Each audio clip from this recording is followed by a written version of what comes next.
The vessel was allegedly involved in an oil smuggling network that helped fund the Iranian military and its regional proxies. This all comes as the U.S. continues to strike alleged drug boats in the Caribbean and Eastern Pacific. CBS News senior national security correspondent Charlie D'Agata joins us now. Charlie, what more are we learning about this blockade?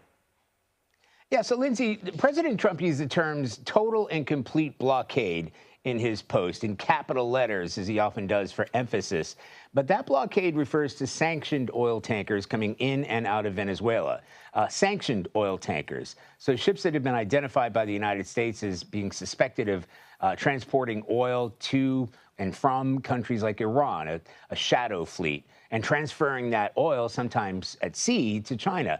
But what it does not apply to is like other commercial traffic, even oil tankers that are not sanctioned, including, by the way, Chevron, an American company that can still pass through that, if we want to call it a blockade.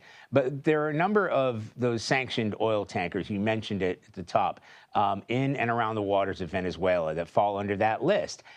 And Tanker Trackers, an organization, have shown that they really haven't moved since the seizure of that first oil tanker, the Skipper, last week. So a blockade, or at least a deterrent, is already in place there.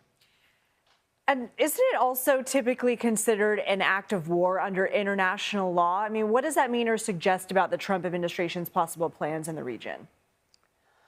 Yeah, it is. And this is all about U.S. pressure campaign against the regime of Venezuelan President Nicolas Maduro.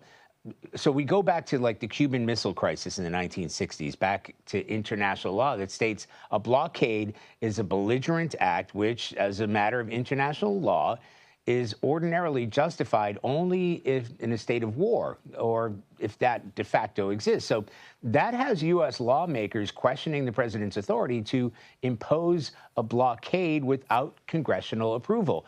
Venezuela, as you said, has accused the president of violating U.S. and international law, and they say they're going to take the case to the UN. And we're now hearing today that Venezuelan Navy ships are escorting some of those tankers for safe passage. And we have to remember that Armada, that's, to use the president's words, includes around a dozen warships that are currently deployed to that region. But they're part of a mission called Operation Southern Spear.